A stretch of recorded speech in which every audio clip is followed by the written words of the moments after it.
Well, welcome everyone, Future Work Scotland. Thank you for joining us for our November edition. Thrilled to be doing this, penultimate one of the year. Just usual welcome. This is your first time, very warm welcome to you. Recognise lots of familiar faces, so welcome back everyone. Formalities, usual code of conduct, very simple from our perspective. Just ask everyone to respect one another. So we ask when everyone have a great experience. We'll do our usual community shout outs, etc. at the end. Just a few exciting things to mention. And if you have any things of yourself you want to shout out about, you're welcome to do so at the end. We'll give you the opportunity to plug any events you're involved in, any meetups you run, etc. We're always happy to do that. So yeah, you've got an opportunity at the end to do that should you wish to do so. I'm delighted to welcome Noel Warnell. Really excited about this session. We've been talking about it for a wee while, Donald and I, and I think this session is really relevant to many of us. Lots of us are avid readers, or well, we buy and build up a healthy backlog, and then we struggle to get through it. So Noel's hopefully going to impart some great wisdom on how we can improve our throughput.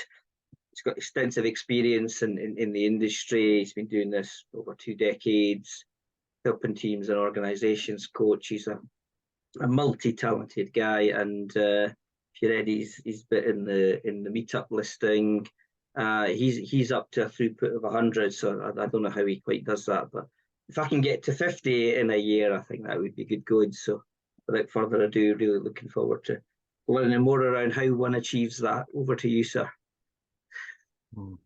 Oh, me, right. Hi. All right, let me share my screen. I do have some slides that will help just structure the session as we go through.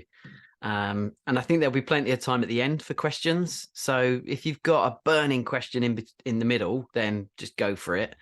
But it may be more useful to wait to the end, and then we'll have more time to take it a bit more thoroughly. Right, I'm just playing around with my screen while... Can everyone see the title slide? Yeah, good. All right. So what do I need to do over here? I just want to pull this up in the background as well. Okay, so you've already been typing into the chat, so I'm going to ask you to type something else into the chat, and you will see lots of books referenced. So I apologize up front because I'm not going to help your problem if you are currently suffering with Tsundoku, which is the Japanese word for literally just piling up unread reading material. So there will be lots of references to different books throughout this presentation. But the first question is, why? Why do you read? And just pop that in the chat.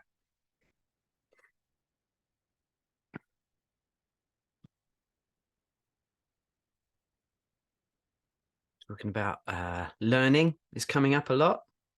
Acquiring knowledge, relaxing, pick up new ideas, to improve, feed my curiosity. I like that one. Well, I like them all.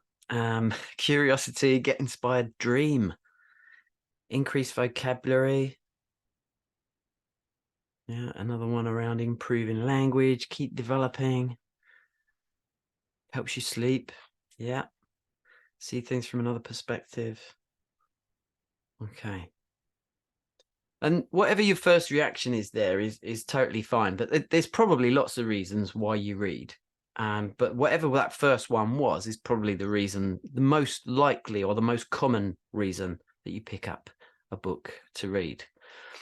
So I think everyone stopped typing now. Just give people to escape. Interesting. All right, we're going to flip on to the next slide. And if you didn't catch the prompt earlier on, it was to make sure that you've got a book with you today. So it's ideally, it's an unread non-fiction book. And we'll have a go at attacking this book in various different ways over the next hour to see if we can get you to come to some kind of conclusion around it. But this is going to be the first breakout session. So Sath, Donald, I'm not sure who's in control of the breakout rooms, but It's going to be quite short. So it's only going to be 3 minutes. And the rooms will only have about 3 people in them, 2 or 3 people. And just want you to share with the other people in the room, what book did you choose to bring? Or what book chose you? And why? So whenever you're ready with the breakout rooms, guys, and then we'll see everyone back here in 3 minutes.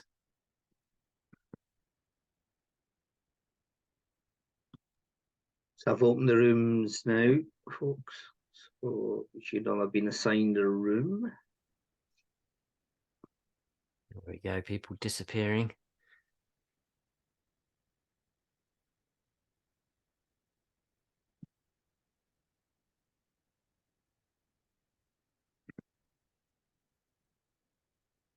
There may be a prompt on the screen that you need to click to join the room.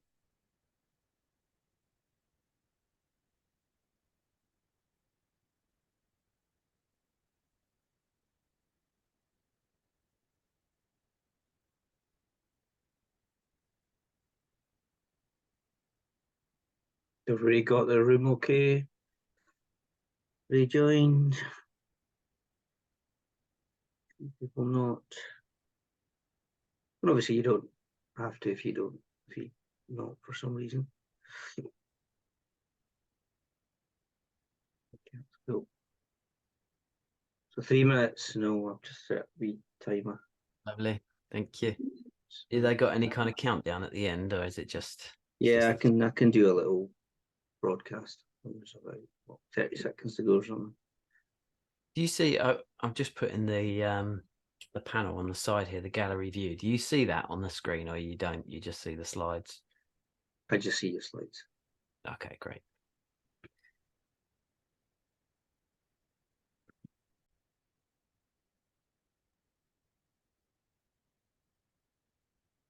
Welcome back, everybody. I think everyone's probably back now, aren't they, from the rooms? So thank you for doing that. The reason why I asked you to do that is because in order to maximize your experience, then it's always good to choose a book that is going to help you now.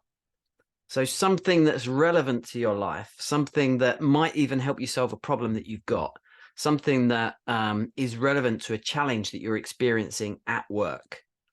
So if you're picking books at random, then that's okay.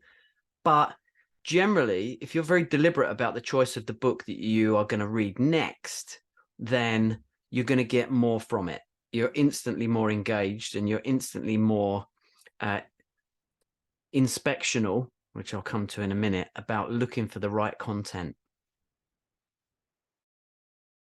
If anyone does want to change their book that they chose based on that, go for it. Because one of the things that I encourage everyone to do is that if you realize that a book that you've chosen isn't actually going to serve you right now, swap it. Put it back on the shelf. It's going to be there. Books are the most patient things in the world. They will be ready and waiting for you whenever you are ready to go and get them. So don't feel bad about putting a book back on the shelf if it's not the right time for you to spend and interact with it. Okay.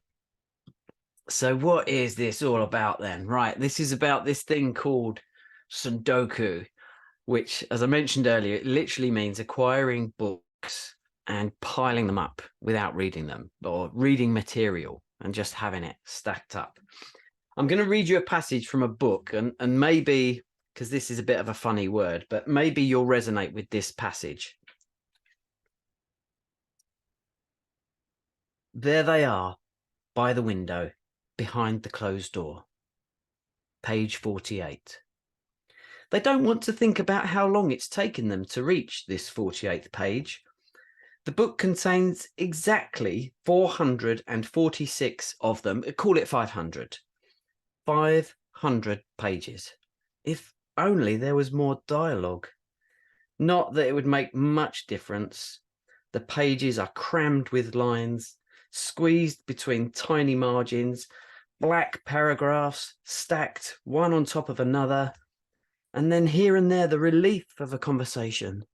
Speech marks, like an oasis, donating one character, talking to another, but the other person doesn't reply. And then there's a run of 12 pages, 12 pages of black ink. It's suffocating, totally suffocating. Fucking hell. They swear. Sorry, but they swear. Stupid bloody fucking pile of shit of a book. Page 48. If only they could remember what those first 47 pages were about. But they don't dare ask themselves that question. Anyone here resonate with that? Few people nodding. All right. So look, as people who have a growth mindset, agile practitioners, people who come to meetups like this, the future of work, generally we are people who are very good at going after the new shiny book and looking for new knowledge. And we're really good at Tsundoku. We're really suffering from it. So just to get a sense within the group, if anyone's got, say, 10 unread books at the moment, just hold up your hand. If anyone, okay. 20? Yeah, okay. 50? Still some hands up. 100? There's still some hands up. You see, I'm here to help. This is the challenge that we have, and I'm here to help. So hopefully this session is going to help you to start to break Tsundoku and apply agility to how you approach reading.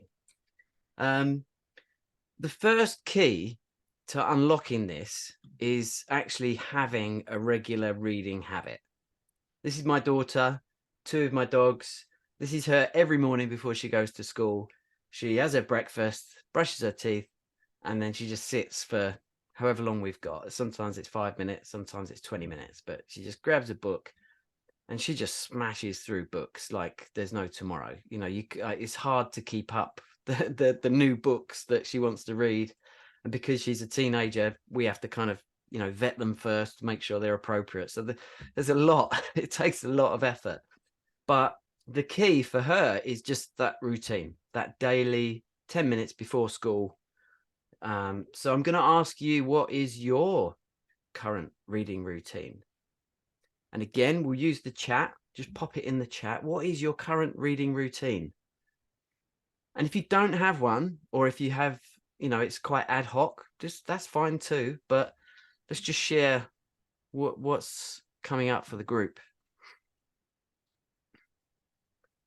Some people have no habit at all. 30 minutes, lunchtimes, ad hoc, morning, whenever.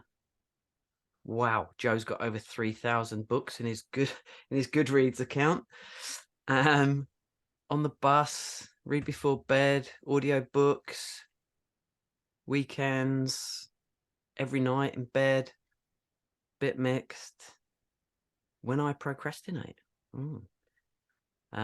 Someone's saying clearly they need to get a pet because it looks cozy sitting on that settee.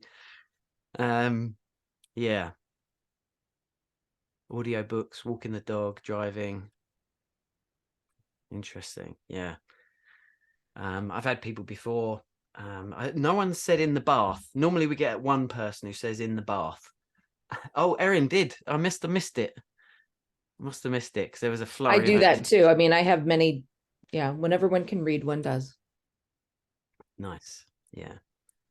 One of the secrets I'll let you in is to just have books everywhere in the house. And then if you find you've got a moment, even on the toilet, then you can just grab 5 minutes. Okay. All right. But clearly there's a real mix here. And I think this is one of the hardest things. And this is why this is the first thing that I always talk about, because getting that habit and having some kind of routine, even if it's a couple of times a week, it really does build up very quickly. There are a bunch of books about this kind of thing. unsurprisingly. I certainly would recommend these, Tiny Habits, Atomic Habits, and The Power of Habit. Are some excellent books around this topic, but they all come back to small, easy things on a regular basis stack up to make big things. So let's do a quick quiz. There are, I think there's 15, 1, 2, 3, 4, 5, 6, 7, 8, 9, 10, 11, 12, 13, 14, 15 books in this stack.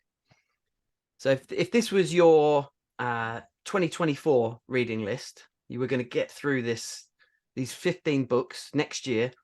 How much time do you think you would need a day? How much time per day to get through those 15 books? Feel free to 15 years. 30 minutes, 15 minutes, 2 hours, 30 minutes, 1 hour, 2 hours, an hour, 20 to 30 minutes. There we go. Gregors, I hope I pronounced your name right. You are the winner. 10 minutes. If you just had 10 minutes a day, then you would be able to get through a stack of books like this. And I've got a, highly scientific formula for this as well, right? So, because if you take 250 and if you divide it by 10 times 7, that equals 3.5. And then if you divide that by 52, then that's around 15. So hopefully that makes sense for everyone. If it doesn't, I'll help you out. Most books, an average non-fiction book, has got around 250 pages. If I was to pick 10 from behind me, they would always average around 250 pages. So if you spend 10 minutes a day, 7 days a week, it's going to take you about 3.5 weeks for a single book. Obviously, there's 52 weeks in a year. And if it's taking you 3.5 weeks to read a book, it's around 15 books a year. Just 10 minutes. Yeah? So guess what? If you spent 20 minutes, that would be 30 books. Or if you spent 30 minutes, that would be 45 books a year. And this is without any of the extra stuff that I'm going to share with you over the next kind of 40 minutes. This is just, if you just sat and read kind of as you always have, you're still going to be able to smash through a lot more content if you've got a regular habit. Okay. But in terms of whether you'd actually be able to remember any of it, that depends on how you approach it. And there's generally, you can be a passive reader or an active reader. And I don't say any judgment, both are fine. All right. But how you spend that time is going to actually have an impact on how much of the information that you can retain. And if you think about the prompt that I said earlier, like if you're choosing a book that you think can help you now, then if straight away you start to have more of an active approach to how you go about trying to find that information. Someone mentioned audiobooks in the chat around their current habit.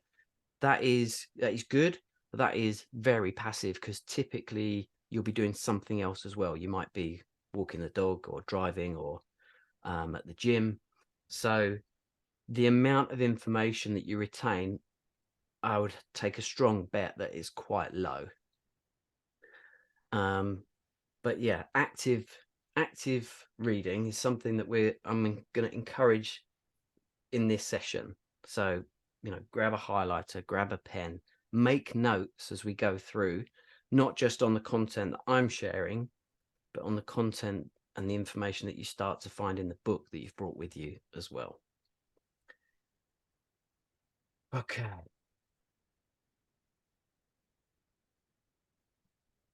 I'm clicking between screens and there's a bit of a delay, so apologies. It seems to be going in a funny order as well. All right. Now, listen, over the next, however long we've got, I said to you that you might even get to the end of a book.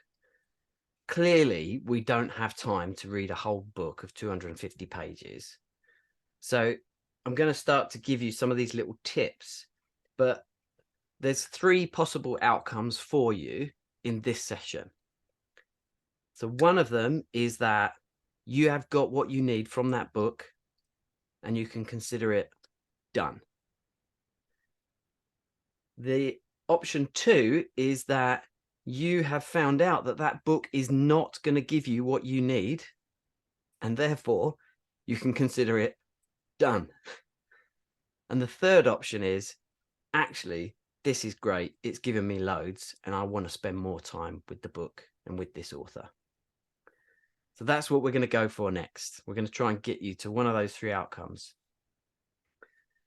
All right. So there's some stuff that you need to know before we actually jump in and try to practice some of these things.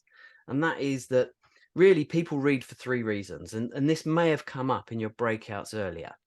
So generally people read for entertainment, for information, or for understanding. And the reason I'm sharing this with you is because the higher up you go across those 3 levels, the more time, the more effort, the more energy, the more active you need to be in your reading in order to achieve that. So reading for entertainment is going to take less effort than if you're reading content to really deeply understand it. Has anyone come across this book before? A classic book of how to read a book from the 1970s. It's not an easy read, ironically. It's quite dry. It's very wordy. It's but the key element here that I want to share with you is that it talks about these 4 levels of reading that really do resonate.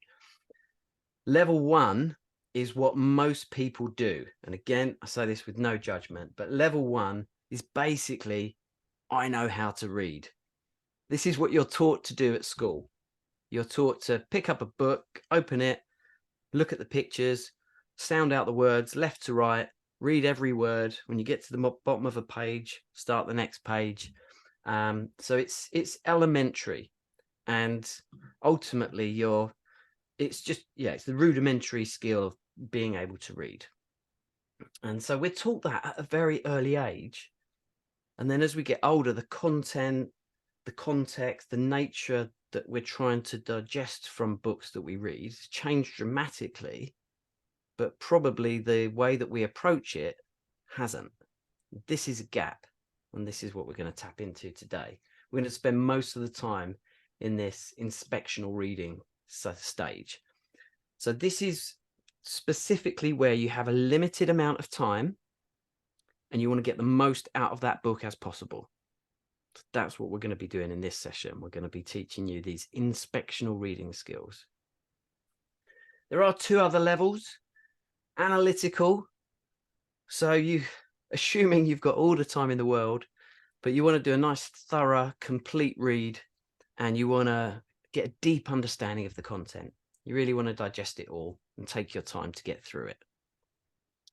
And then level 4 is not something that many people, you might have done it if you've studied, and it's quite common, people that do research, but this is where you would actually have a bunch of different content, multiple books on a related topic, and you are pulling out the different elements from each of those in order to actually start to form your own opinion and your own ideas, combining all these other things together. So this is like a really deep, longer, much more thoughtful process. So you don't need to do that unless there's a specific reason. But most of the time, we're going to be in this inspectional space. Okay, I'm just going to pause there for if there's any burning questions that anyone's got. There was one I saw in the chat. Let me just scroll back and see if I can find it for you. That was Cohen's question. Do you also consider the extra challenge of reading a book which is not in your mother tongue? reading probably goes slower. Yeah, definitely. Yeah. Yeah. You can still apply some of this stuff for sure, Cohen, but yeah, probably you've got to allow for just that cognitive load, that extra cognitive load that's going to give you. But yeah, absolutely. One of the key things that you're going to learn today is you don't actually need to read all of the words. And so this should still help, although anything that's not in your native language is going to be slower. Do have an additional question, if I may. Obviously, being in agile, being in collaborative work, in all these things, we tend to attract people with non-typical neural.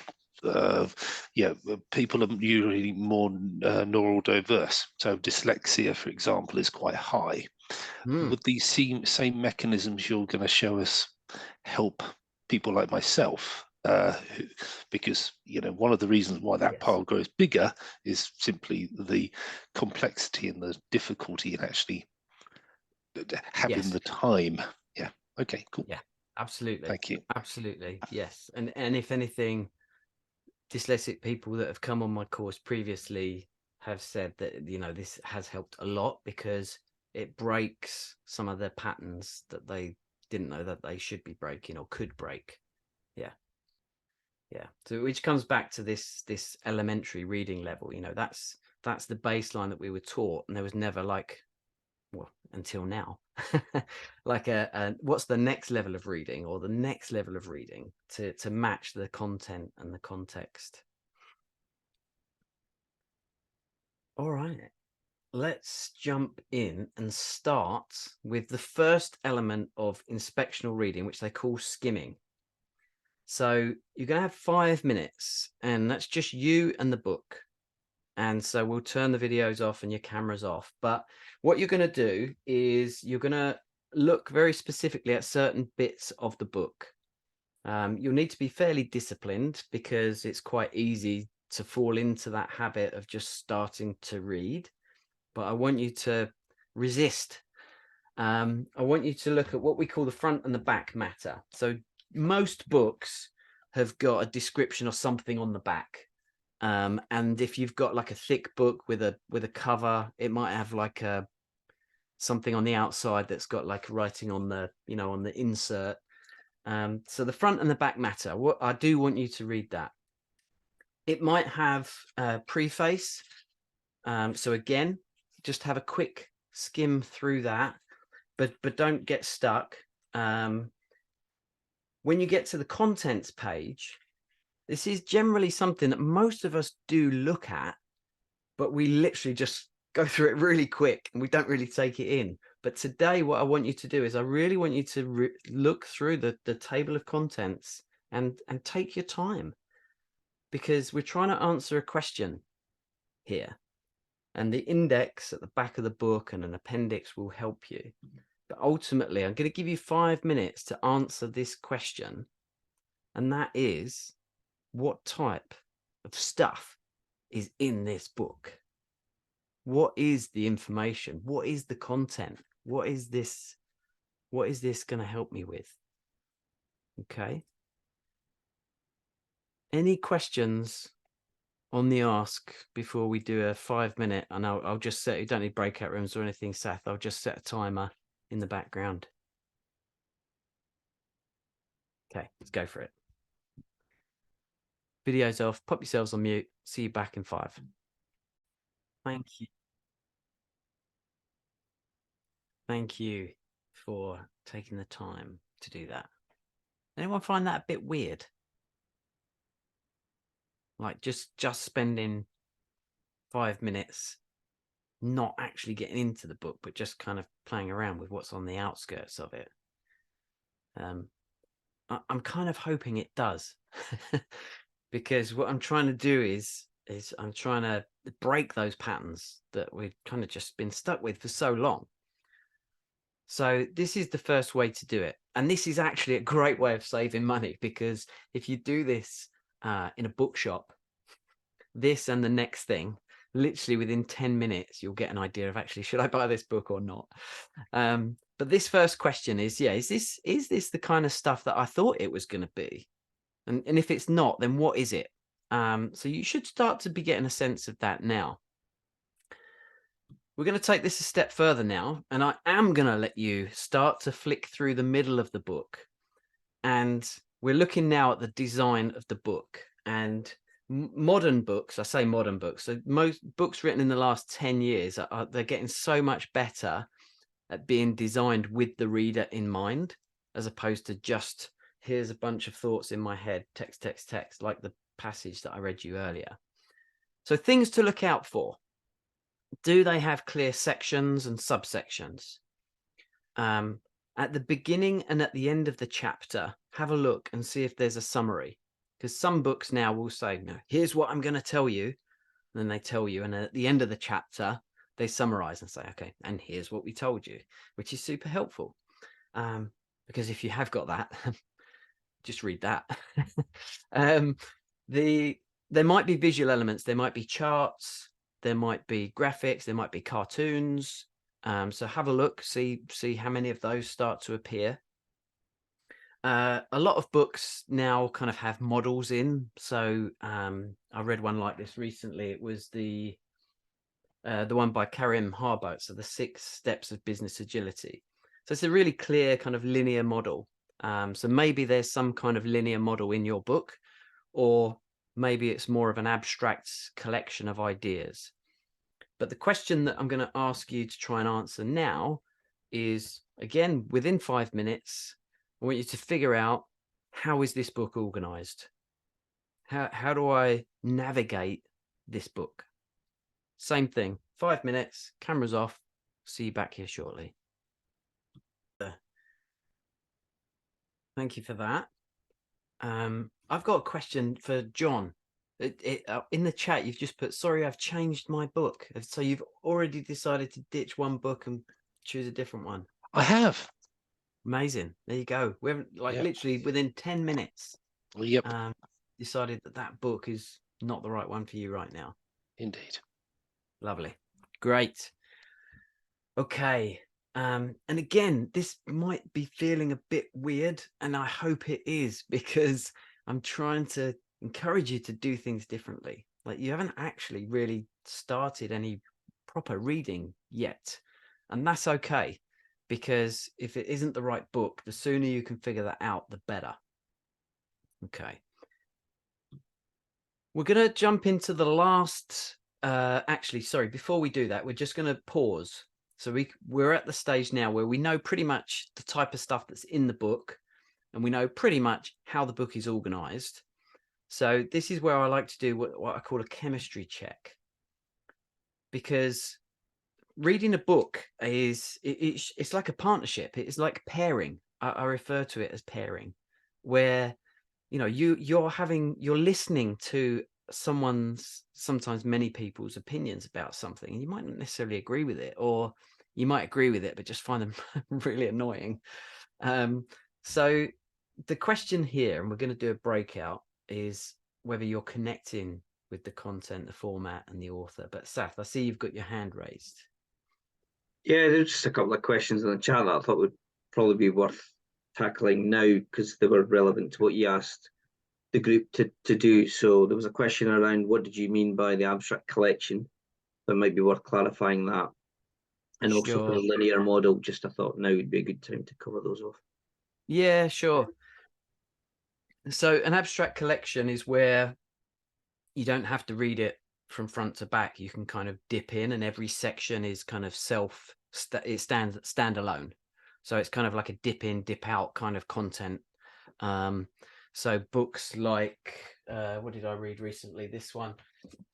So the Art of Agile Development, that's very much what I would call kind of a dip in and dip out kind of book, because there's very clear sections throughout and very clear summaries, but you certainly don't need to read it from front to back. So that is more of what I would call an abstract collection of just some really good stuff, but you can read it in any order that you want. As opposed to a linear model like the 6 Enablers of Business Agility, which is written in a way that you're meant to read it as, here's the first thing that you should do and know. Here's the second thing. Here's the third thing. So that's what I mean by a linear model. Does that answer those questions?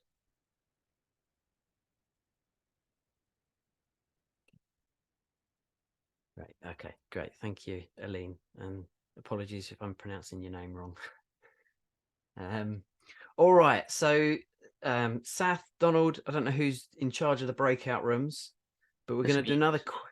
Yeah. Okay, great. Thank you. We're going to do another quick breakout where we're going to do this chemistry check. So, are you connecting with the content, with the format, with the author? Or is there kind of some weird chemistry where you're like, oh, it's kind of starting to push you away a little bit? So just check in on that. And again, it's a quick one, just 3 minutes. So same as before, you'll be in a room with, again, 2 or 3 other people. Just a quick share, quick chemistry check, and then we'll come back.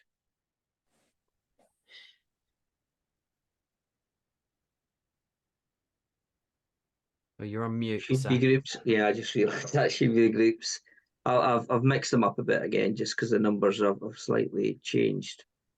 So yes, so you should all be invited to rooms now.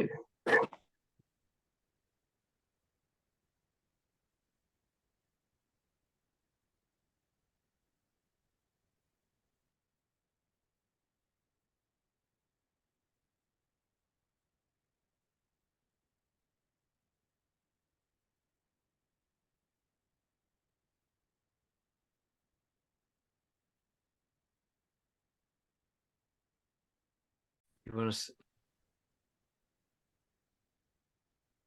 welcome home. We were just talking in the breakout room that I was in. Kerry was just sharing something that around the book that she picked up. So Kerry, would you mind just quickly sharing that with everyone? Absolutely. So what I'm appreciating is kind of looking at this from the different perspective. I picked The Joy of Agility. And what I noticed by going through the content and the format, the way that we did it, I'm totally connecting with the fact that it is in fact stories and storytelling, like we read on the beginning pages and ending pages. And what I'm appreciating is the feeling that there's a summary at the end of every section. I didn't realize before. And so as I go through the stories, if I don't necessarily resonate with the story, it's okay to skip and go to the next story or go to the summary and not feel so guilty when I do that. And that's what that's what's coming up for me. Yeah, amazing. And that guilt is so prevalent. I don't know what it is, but we all have this guilt if we start a book and we don't finish it. And this is, I think, one of the real blockers with us being able to get through more content, because we feel like we have to finish the book, but we're not really enjoying it, or it's not really relevant for us right now. So we leave it there, and it's like, I'll keep going, I'll get through it, and you don't, but you're kind of waiting to finish that before you pick up another one. It's nonsense. Stop it. If you're not enjoying a book, if it's not relevant for you, ditch it. Give it away. Take it to your cafe and put it on your, Bookshare or whatever. Life's too short for that. All right. So I'm going to make an assumption at this point, and I'm going to make an assumption that you're happy to stick with the book that you've got for another 10 minutes. Okay. So that I'm just going to make that assumption. And we're going to do the last bit of kind of pairing with the book. And this is the last bit of the inspectional reading skills that I'm going to share with you today. It's called pre-reading, or the 4 Ps. So I'm going to ask you to do these 4 things. So I'll just explain them first. So you're going to start to preview the text.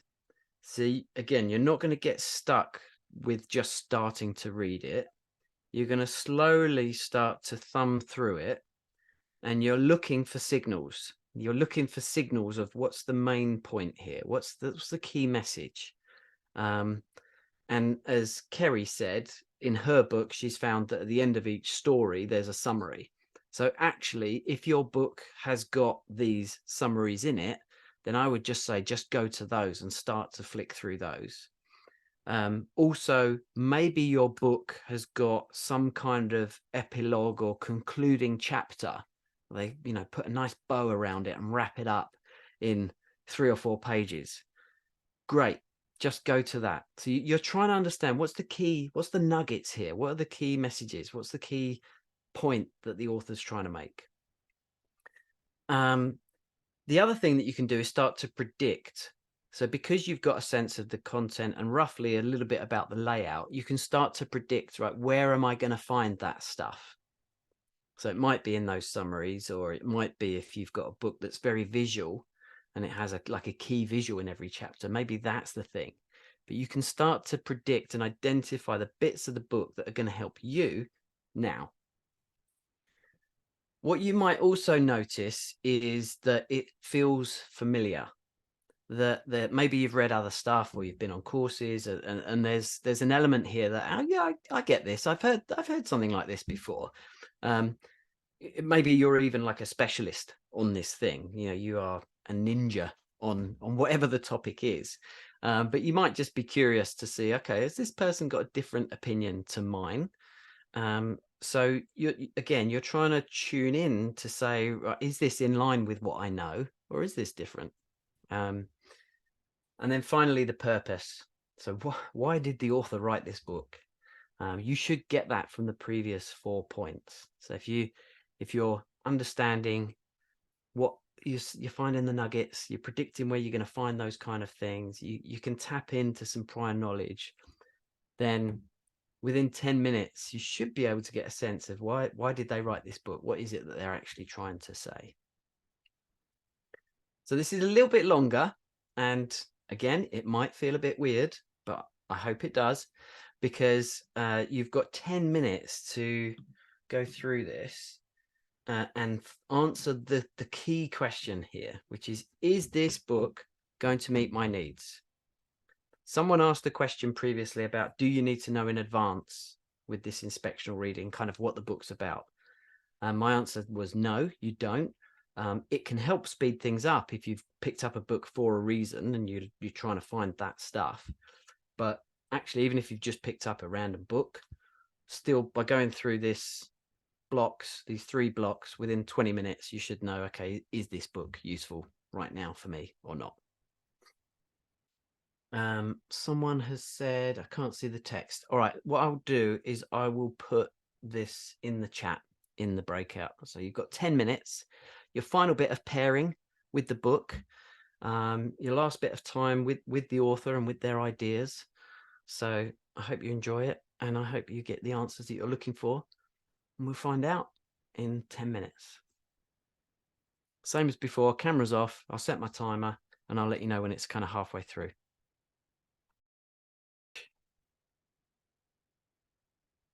Yeah, so you're either going to be really pleased to kind of put that book down and get it away from you, or you'll be frustrated because you're starting to really kind of get into it and enjoying that time that you were spending together. But my assumption is, what I've learned myself through practicing this time and time again, is that actually by doing these 3 blocks, 5 minutes to understand the type of information, what's in this book, 5 minutes to understand, okay, how is it laid out? How is it structured? And then 10 minutes to do this pre-reading is definitely enough for me to know whether or not that book is going to help me or not, or whether I'm interested in continuing with it. And I've bought some quite pricey brand new books that have been recommended to me by multiple people and absolutely hated them. And I'm totally fine with that. It gives me great pleasure to give that to someone else and to get it out my house. Okay, so at this point, we are going to pause. And my assumption is that it's enough for you to know which one of those 3 things I said at the start is true for you. And I'll ask you just to pop this in the chat. So one is, actually, I've found what I wanted within just that space of time. I've got what I need. I was looking for something specific. I found it. So if that's true for you, just put a 1 in the chat. If you don't think it's going to help you and you're not going to get what you were hoping for, pop a 2 in the chat. And then you can see here, number 3 is actually, I'm getting quite into this and I'm happy to spend more time with this content and with this person.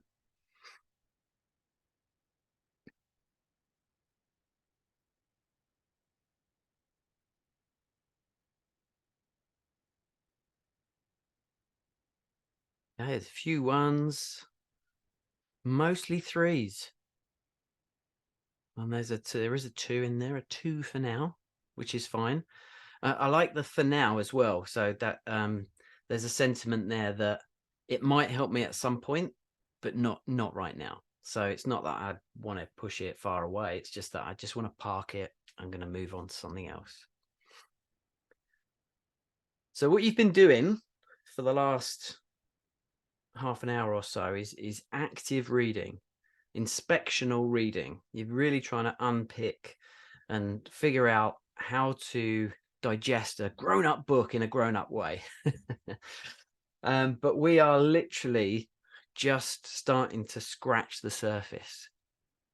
There's 5 key elements that are the things that have worked really well for me. And, you know, hardly any of this is original thinking. This is just stuff that I've picked up from lots of other people. I've been a bit of a magpie with this stuff for the last few years. So I don't claim any of this as IP. I'm just excited about it. I'm really happy to share it. But the 5 key things are building that habit. That is the key. If you don't have some kind of regular reading habit, then you're going to struggle to really get through more content. Number 2, inspectional reading. This is the stuff we've been doing mostly today. So this is where you really start to figure out, right, is this the right thing for me? We haven't touched on speed reading. It is a thing. It is real. It's not just about reading fast. It's actually about learning how to kind of change gears, like driving a car. There are times when you want to deliberately slow down and take more care. And there are other times where you've got a nice, clear, straight road in front of you and you're happy to put your foot down. So speed reading is actually about dialing up and dialing down your reading according to kind of how you're connecting with the content.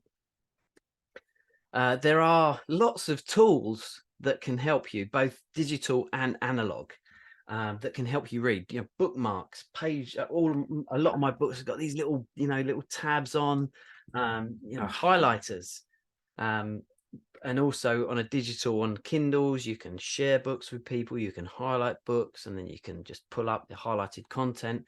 There's loads of digital and analog tools that can help your reading experience and help you read more content. And there's also a bunch of additional stuff that you can do to remember the stuff that you're reading. Things like mind maps, things like book summaries. So these are the 5 key elements for me to really break Tsundoku. So we're coming to the end. But I want to remind you at this point, we've spoken a little bit about guilt. We've spoken a bit about pushing books to the side, but I want to remind you, as a reader, you have rights, and these are your rights. There's a delay, awkward. Okay, there we go. So you have the right not to read. It's okay. Like, you might have this really strong desire, I've got to read all this stuff. Actually, do you know what? If it doesn't work out, it's totally fine. Or even if you deliberately say, I just can't be asked, it's totally fine. You have the right to skip content, to skip books. You've got the right not to finish a book. Just get rid of it. You've got the right to read a book again. You enjoyed it so much. You don't even need to pick up another one. You're just going to start the same one again. You can read anything, newspapers, magazines, bus stops, train stations. There's stuff everywhere, and you can read it anytime or anywhere. It's okay to dip in. I typically have 4 or 5 books on the go at the same time, and they're different places in the house, and I dip in and I dip out. Totally fine. You don't have to be loyal to one book. You can read out loud. That's helpful for some people. If that's what you want to do, then that's totally fine.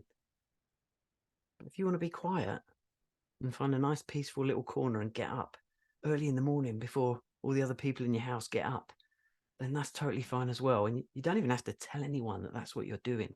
You don't have to share it on LinkedIn. That's okay. But absolutely, as long as you haven't borrowed it from the library and you've got a physical book, yeah, make it your own. Fold the corners, make notes, highlight sections. You know what? Even tear pages out. It is the most satisfying thing. I've sometimes tear pages out, stick them on my wall, or if I like a book but I hate a certain page, I just rip it out and throw it away. But make the book your own. These are your rights. Okay. So a bit like I did at the start, we're gonna wind down with a passage from the same book, which is where I took that last bit from, The Rights of the Reader. Because I'm very passionate, you might have noticed, about this topic. But let me leave this final thought with you. By making time to read, like making time to fall in love, we expand our time for living. If we had to think of love in terms of our busy schedule, who'd risk it? Who's got time to fall in love? But have you ever seen someone in love not finding time for it? I've never had time to read, but nothing's ever stopped me from finishing a novel that I loved. Reading isn't about managing your social life better. It's a way of being, like being in love. The question isn't whether you have time to read or not, because that's time that nobody's going to give you, by the way, but whether you will allow yourself the pleasure of being a reader. And this is my final gift for you, is this discount code. So it's a 15, there's actually a double discount here. So I run this a 5-week course, which sounds really heavy, but it's literally only 90 minutes once a week for 5 weeks. And there's super early bird tickets, and there's early bird tickets, and then there's the normal tickets. But whatever one you get, you'll get a 15% discount on it. I only run it twice a year. The next one is April next year. But yeah, if you're interested, if this has sparked something for you, then yeah, come and actually spend time to get through those other things like the speed reading and the tools and the mind mapping and things like that as well. Thank you very much. Awesome. Nice. I think we've probably got time for 1 or 2 questions, and then I'll wrap it up. There was some stuff in the chat. Let me just scroll back through, find what I was looking for. Some good comments in here. I think there were a couple of questions around, like, what do you do now that we've done the inspectional, like, how do you dive into the reading, Yes. or when does the reading happen? That's scary. Yes. But You then read it thoroughly, basically. Yeah, I mean, that's the biggest investment, right? So this is about deciding whether that's a worthwhile investment or not. So, but by spending 15-20 minutes, you can make that decision. Okay, yeah, I'm happy to read this book back to front, take as long as it takes, or not. So there's one here about, let's just scroll past me. So there's so the services available that claim to like summarize non-fictional books. Are any of those worth it in your experience? That they are useful, yes. I think nothing kind of replaces you kind of getting your hands on something and getting into it, but I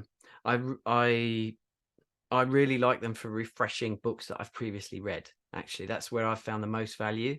So if there's a book that I've read a couple of years ago and I haven't created a summary or made any notes, then actually listening to a 15-minute kind of summary is super helpful. Like Blinkist, I think I was using at one point. But yeah, I find some of the listening to the full book can be a bit annoying. So I normally have it on 2 or 3 times speed. One about dyslexia. I think you touched on it before. Dyslexics read slowly and can get exhausted quickly when reading. Can this be helped? Yeah. So take the pressure off yourself. Like if 2 minutes is enough for you before it becomes overwhelming, if you're doing 2 minutes 3-4 times a week, then you're starting to get to that 10 minutes a week. So you're going to start to get through more books. So yeah, there should be no pressure that around reading. It should be pleasurable and useful. And if it's not, don't bother. Last and probably final, most important question, just in the chat. What does it actually say on your T-shirt? Because we can't read it because we can only see the top half of you. Okay. Read books, drink coffee, fight evil. My kids hate this. They go, "Oh, Dad, that's so cringe." I think that's it. There is one thing. If we can get a photo of people like just holding up the books, and if you don't want your face to be in it, kind of, you can just put the book over your face. But it would be great if we can get a photo of, quite a lot of people holding up the book to the camera. That would be something that you guys could put on your on the meetup page. That'd be great. Let me see if I can grab a picture. Oh, if you haven't got your book up, that's fine. Brilliant. Thank you. I love it. Magda, you got a nice warm cozy blanket there. Look at that. Great Lovely. stuff. Well, brilliant. Listen, Noel, I'm gonna start wrapping up. So firstly, thank you for joining us today and for that fantastic session. I got a lot out of that. I'm pretty sure others did too. Always great opportunities to refine our approach to these things. I think there was some really good nuggets in there on how we could change our approach to reading. So thank you for that, and thank you for the interactive session. I think it was nice. I hope others got value out speaking to some of your fellow attendees and seeing what they were reading, and perhaps you got inspired to read what they're reading, so you can add that to your backlog and apply these techniques. So yeah, thanks Noel. Great session. Join me in thanking Noel, and thank you all for joining the penultimate session, Future Work Scotland. Really enjoyed it. Something a little bit different, but I think it's a fabulous session and lots for us all to learn. I know I doing a course together next month, I think. So look forward to seeing you again, Noel, in December. If you haven't seen it, just to wrap up, final session, December. We will have none other than Jim Highsmith. So that's the book I picked out. Donald, probably the same one. So I'm hoping to go through it in more detail ahead of that session. So if you haven't seen it, Jim will be joining us as our finale for what's been an incredible year, 2023 Future Work Scotland. And he'll be taking us through his journeys, almost 60 years industry experience in Agile. Really quite a privilege to have Jim join us. So Donald and I are really looking forward to that. Jim Highsmith, he's one of the original 17 co-authors of the manifesto, for anyone who doesn't know who I'm referring to. So that's our last session, and we're already starting to plan our programme for 2024. So look out for that. I can't believe I'm saying that. Yep, it's nearly 2024. But you'll start to see some of those appear in Meetup in due course. So I think that's probably enough from me. Any final shout outs, anything anybody wants to publicise for the rest of the group? Anything you got coming up exciting? Anybody hosting another great Meetup event? Anything? Going once, going twice? No, I think we're all good. Well, with that then, thanks again for joining. I really enjoyed the session, enjoyed hosting you all, and we'll see you again for our finale to 2023. So yeah, thanks for joining. Thanks everyone. Good afternoon, evening, wherever you may have to be. Stay safe, folks. Thanks again. Thank you. This was awesome. Thanks very much. Thank you. Bye. Bye bye.